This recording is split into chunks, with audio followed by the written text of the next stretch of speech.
Welcome to my video. Alright you guys, so the beginning of the video was my song, and hopefully my label won't demonetize me because hello everybody, my name is Naya, but once upon a time I used to be the singer of a band called Psychedelic Witchcraft. And in fact, in this video we are going to talk about my experience with all type of psychotropic drugs and psychedelics, why I don't use them anymore, and I've been sober for almost 10 years.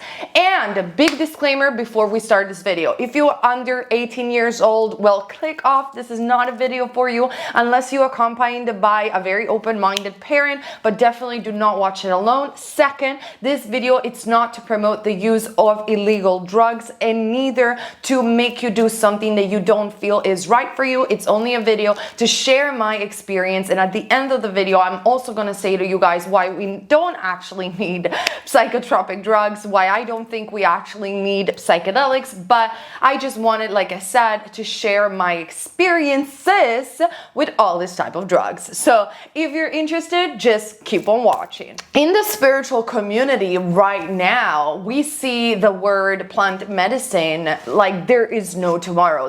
They opened clinics probably like in South America and in other places where people are experimenting with ayahuasca, which ultimately is just another sort of psychotropic drugs. And there has been a lot of research and a lot of talk just in general about the effect, and it's been actually a lot of years, about the effect of psychotropic drugs and, you know, psychedelics in general. So we are talking about mushrooms, we are talking about ketamine can be a form of psychotropic drugs in a way, or can be used for that. We're talking about DMT specifically, LSD, and so much more. I'm not a science kind of person, you know, I don't know the terminology, but this is the kind of drugs. And I just, like I said, wanted to, you know, talk about my experience because I find studies that they're saying that microdosing some of this, you know, psychedelics might heal even chronic depression or anxiety or other strong mental disorders. I find these studies really fascinating, and from what is my experience, I personally don't think that psychedelics are going to save the world. I never thought that, but they're definitely an experience, and I think that people that had this experience, they should at least share it. That's just my, you know, my perspective on this. And do we actually need them? No, at all. But I'm going to arrive to the reason why, in my opinion, we don't need them, and you don't need them too. But you might be interested in knowing the effect anyhow, because there is so much talk about medicine plant and DMT in general. Not even mentioning that DMT is a substance that is already produced by our brain, but that could be a topic for another video. In this video, let's talk about my story, how I ended up with psychedelic drugs, why I quit, and all of that jazz. So without further ado, let's get started. Once upon a time, there used to be a young girl.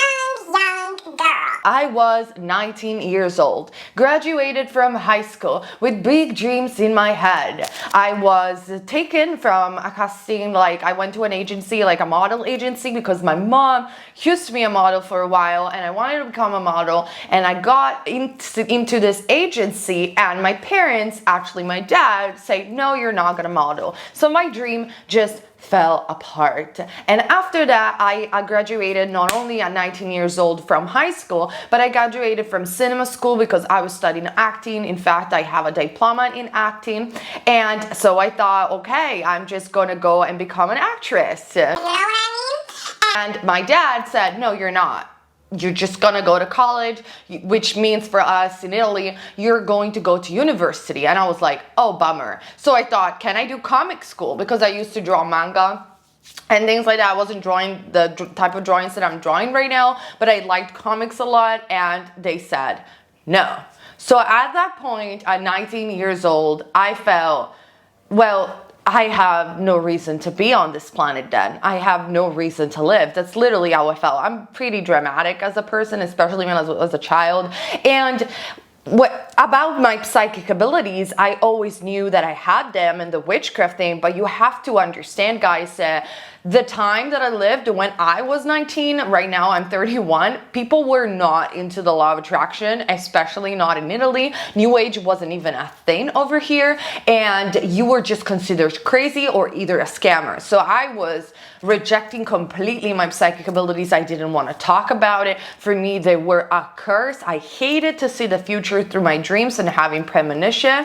I was only doing tarot for a couple of friends, and in regards to witchcraft, that was something that we kept really close between me and my mother, and that was about it. And I wasn't even seeing back then my mother at all because she moved to Sardinia and we weren't talking to each other. So yes, I was doing spell and things like that, but it was very, very secretive. I wasn't sharing with anybody. There was no chance. Like I would have been considered crazy by everybody. And in fact, when I was in middle school, they even took me to a priest because they thought that I was possessed with a demon. And the priest told them, the nun, because I used to go to nun school, she's completely fine. So that was the area that I used to live. Definitely showing up psychic abilities or even going on YouTube wasn't a path at all, okay? So with all this scenario at hand, I went to university, I started law, then I hated it, so I decided to, okay, I just can't fit in this society at all. I do not understand the law, like I don't like it, I was questioning it too much, and people told me like, listen, you're just not cut for it. You know what? Let me do what I do best, which was philosophy back in high school. I had 10 out of 10 in English literature and philosophy. So I went to university and studied ancient religion and philosophy. So back then, when I was 19 and I was almost 20, I mean, I really liked philosophy, but it's not that I really wanted to become a philosopher or anything like that. So I was very, we could say even depressed, because I just remember staying in the stairs of that university and be like, because here's the thing, what I always wanted to do was to create something that would have lasted the test of time. I wanted to even write a book. In fact, I already did. When I was 14 years old, I wrote a book, and I won a literature course, oh my God, a literature something, you know, when you just sign up and you win a prize because you have the best book, you know, that kind of thing. I won that, but I never got signed to an actual, you know, to actually print a book.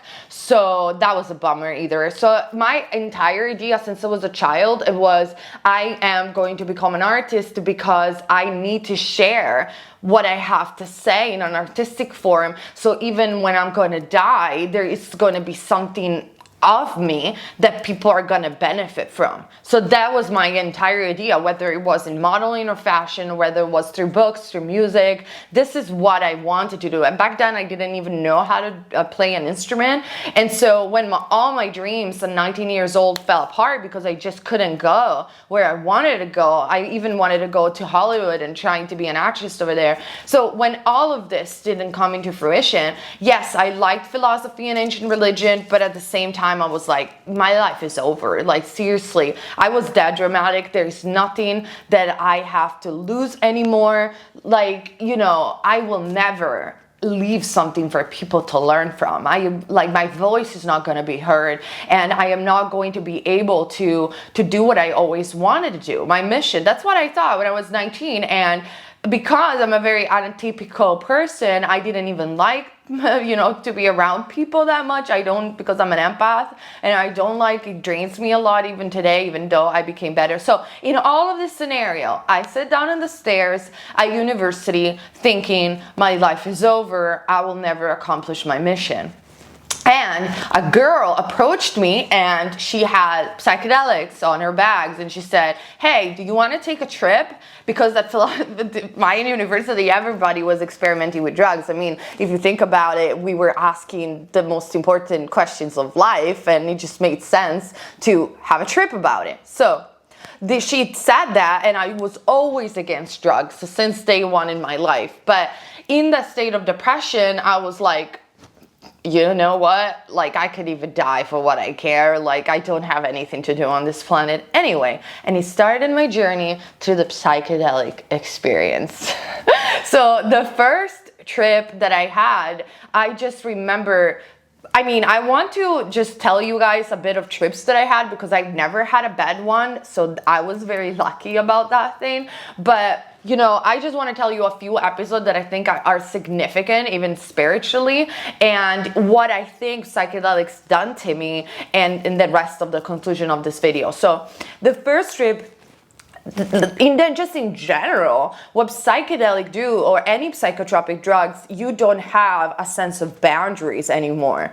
Basically, that experience that you have, it's just, you are everything. You are everything. Like, I remember the first time that I take my first acids, like, I just thought, like, I was like, basically I stood up on my feet and I thought that that was kind of like an elevator that took me to an entire different dimension, and I was touching the wall, this concrete wall in front of me, and I could feel that the wall is made of the same energy as me. And then I started seeing spiders everywhere, and I could understand that if the spiders could climb that wall, I wasn't different from the spiders, and I could have the same perspective. And then I remember that walking felt really different because it wasn't about walking anymore and neither floating. It's almost like the earth didn't have three-dimensionality anymore. Everything was crunching all together all at once, and there was so much more than meets the eye.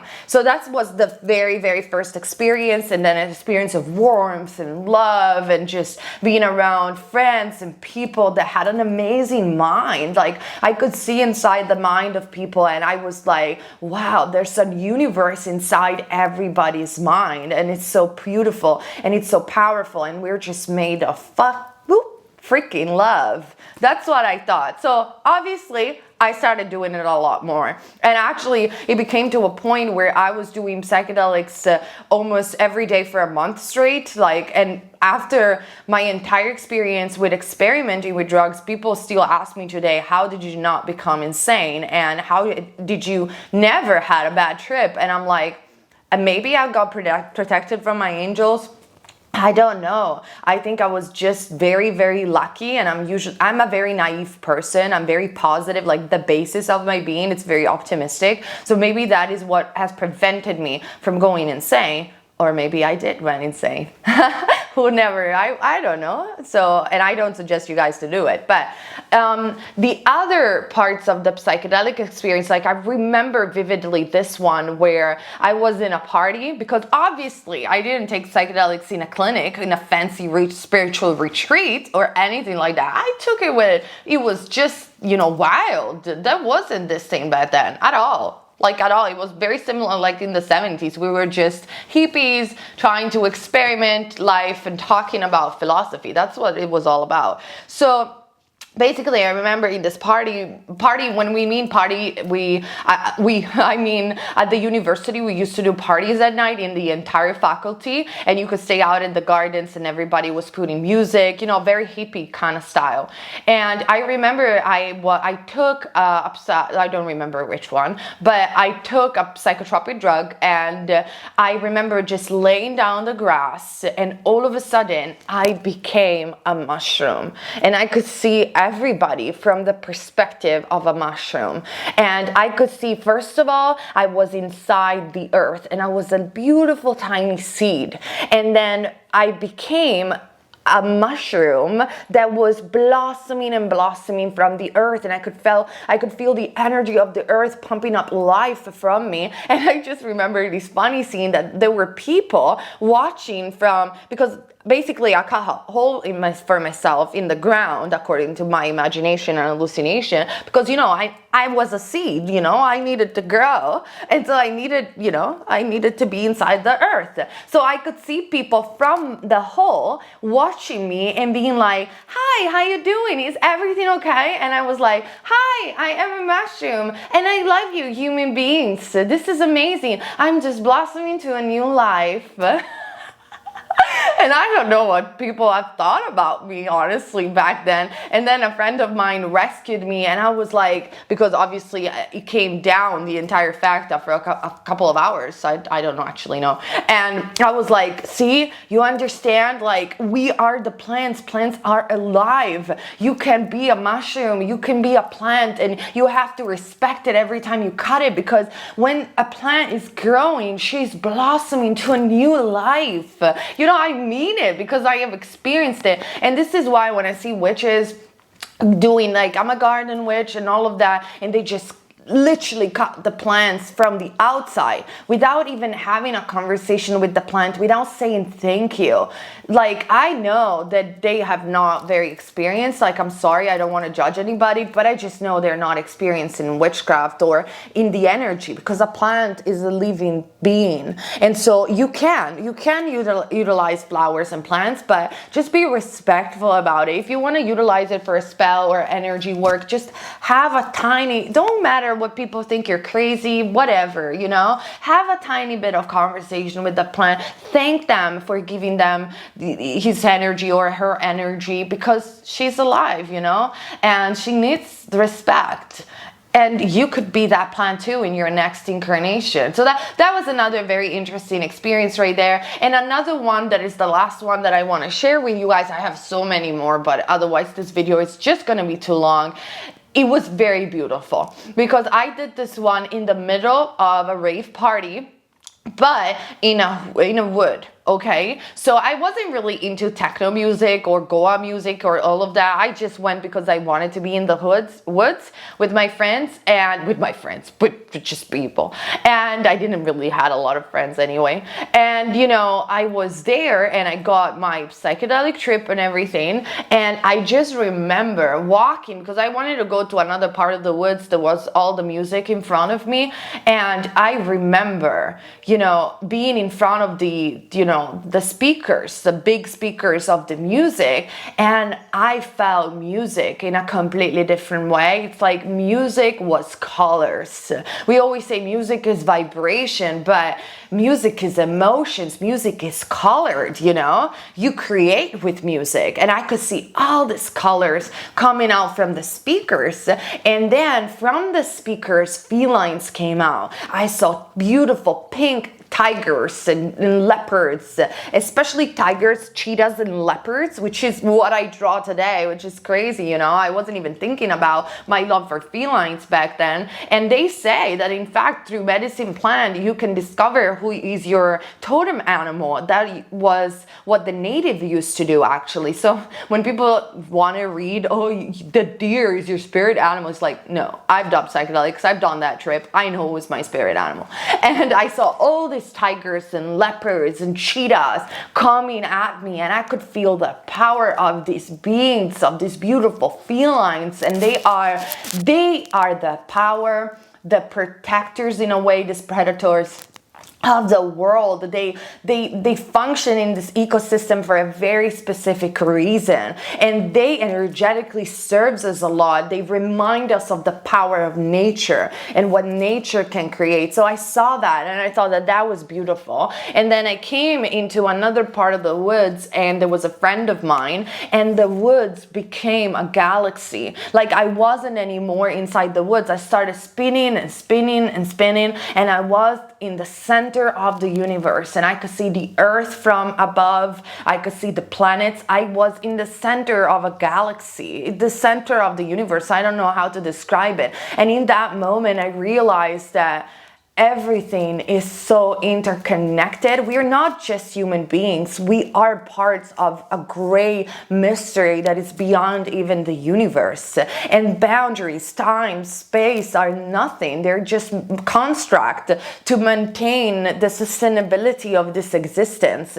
But we are the star. We are the stars. We are the matter of the universe, and we can see everything from a higher perspective. We can be inside the perspective, above perspective, below this perspective. And it was beautiful. And after that, I saw that my friend of mine, that he was sleeping near a tree and he was sleeping like this because it was very cold in this woods.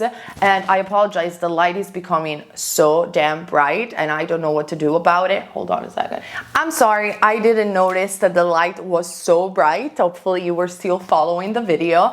And this friend of mine that was sleeping like this, I saw him as a little wolf, and I was like, you're a wolf, you're a wolf. Like, his spirit animal was a wolf. And little did I know that he actually owned a wolf, like one of those dogs that we call Czechoslovakian wolves. He owned that, and I was like, no wonder I saw you as a wolf. And then I remember in the morning going down, I was with another friend of mine, going down into this woods, and I could see the trees, the mushrooms, the flowers. It was so alive, and I was like, life is so beautiful, everything is alive, you know. And I was pointing at everything, and I was like, see, this tree is speaking, he's alive, everything is alive, everything is love and energy. There's so much more that we can see with our own eyes, and it's just, we are the universe. That's what I got. And I was max in my 21, from 23 years old, completed, I stopped using any type of drugs, and psychedelics a lot earlier than that. So why have I stopped doing psychedelic drugs, and why have I stopped in general doing drugs? Because I just don't think they're sustainable. I don't think that drugs or psychedelics are gonna save the world. I really don't. I think that maybe when they are handled by professionals and not done in the way that I have done it, maybe they can be beneficial, and I'm going to explain you what happened to me after I quit drugs. But I saw bad things happen too. You know, I was very, very lucky. I was very experimental and very optimistic in general. Or maybe, who knows, maybe I was protected. But I did saw people losing their minds. I did. I saw people completely lose their cognition, their capacity to focus because they were abusing these drugs. I saw people go mentally insane and never recouping back from where they used to be. So, are psychedelic drugs an experience? Yes.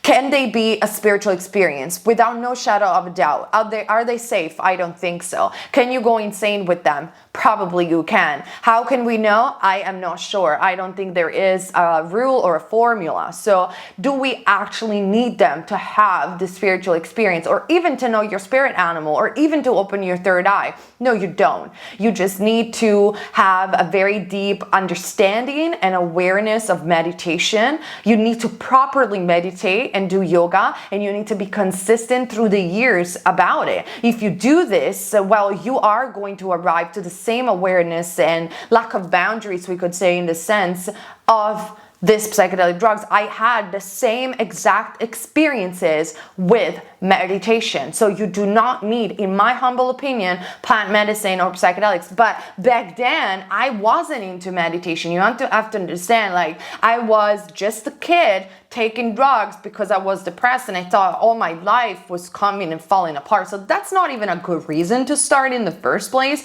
And I was very naive, and there wasn't any awareness of the law of attraction of this world at large. If I had 19 years old right now with YouTube, with all the information that we have about spirituality, meditation, law of attraction, I would never go to that route. I would go straight directly to meditation. I would go straight directly to study the ancient scriptures and yoga, because I know it will be just as effective, but much, much safer than psychedelics, in my humble opinion. Okay, so that's the conclusion. So that's why I stopped. I really don't think that drugs can, you know, drop the level of consciousness and make you dive deeper into the subconscious. They can be healing for some, in some way, when done properly. They can be an experience, but at the same time, that can also be very dangerous. So, and I don't think they're sustainable at all. I think that if I would have kept going in that way, either I would have died,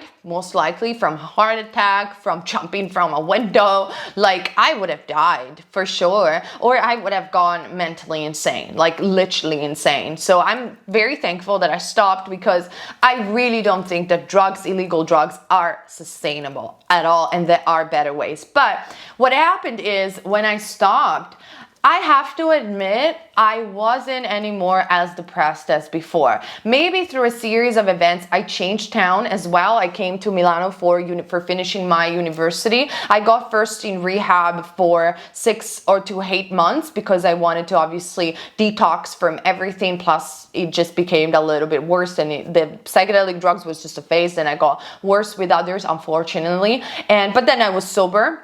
And everything was good, and I went back to university. I didn't have any damage to my brain, which was very nice to hear. And I don't know how that come about. I just got into metal music and into occult music, which is what I always loved. And when I noticed that in actuality, I wasn't too old, I wasn't either that depressed anymore, I got my life back and I was grateful about my life, I just, I said, I can do this. And I started learning guitar. I learned guitar in 4 months, and I started writing my first album. I named my band, which wasn't a band, it was a solo project in the beginning. I named it Psychedelic Witchcraft. I put it on Instagram. Back then when I had Instagram, I put my music up there, and I got 9 record deals, 9 labels that wanted to sign with me. And I thought that was impossible. But for some reason, my mind got opened up. And especially, I wasn't afraid anymore to be who I am. I wasn't afraid anymore to tell people that I do believe in magic, that I do believe in witchcraft, that I think being a witch doesn't mean being demonic necessarily. I do believe in love. I do believe in art and creativity. I do believe that everything can come true. If you can dream about it, you can do it. And because I wasn't afraid anymore of my gifts, or at least I was starting not to be afraid anymore of my gifts, my voice, and who I wasn't even afraid to be part of a type of music that was different from my peers. Nobody in Italy was doing occult music. Maybe there was only like back in the 70s, circa 2000, they were doing like a song called I Am the Witch, but nobody did it. And that was it, honestly. I just became a musician, and that was pretty cool. I stopped drugs because they were unsustainable even for the musician type of lifestyle. I needed to be concentrated. I needed to write songs. I needed to be in concerts. My voice needed to be good, you know what I'm saying? Because of the use of cigarettes and drugs, I got nodules on my vocal cords, and I had to do an operation before I could start singing again. I was without voice for 4 months, which allowed me to learn guitar, but still there are some damage from these drugs as well that I had. Like, I couldn't speak anymore. I had nodules. Having nodules on your vocal cords, it's pretty bad. So, an experience on one hand, and I would never go back and do it. So when people right now ask me about medicine plant and I see them going to this fancy spiritual retreat, I kind of smile because I did it in the hippie way. And I realized that I don't need them. I realized that we are all one. That's all you gotta know. And you can experience it in meditation. And when people don't believe in magic, they don't believe in witchcraft, they don't believe in my gift, they don't believe in the stuff, I'm like, it's your experience. I don't need to judge it. I don't need to change people's mind. People can say whatever they want about me. I don't care. And I really mean it. During my Saturn return, I felt that I went back for some reason to caring because I got addicted to social media. But now that I'm 31 and all that jazz of the Saturn return has ended and I'm not addicted to social media anymore. I'm not on social media anymore. I sold my iPhone even. I don't have WhatsApp. I only have YouTube. I really don't care. Like, man, I just know we are just having an experience. And yeah, these are my thoughts. These are my conclusion. Hopefully this video wasn't even too bright or too long for you guys. I hopefully won't record it again because it was a very long story. And yeah, this is my experience with psychotropic drugs and psychedelics and why I think they're not sustainable, why I don't do them anymore, but the effect that I have from them and just in general my experience. Like I said in the disclaimer, you don't need them, don't do them, and especially don't watch this video if you're under 18 and you're not supervised. We're a very open, mindful parent. And yeah, there is a better way, but there is no shadow of a doubt that I also think that people, you know, we got to open our mind. We need to stop hating each other. We need to stop separating each other for the color of our skin, for whatever opinions that we have. We just need to remember that everything is alive. There is much more than meets the eye, and we are the universe. We really are. And so why are we judging each other? I don't know. Okay, you guys, see you next time in another video. Love you.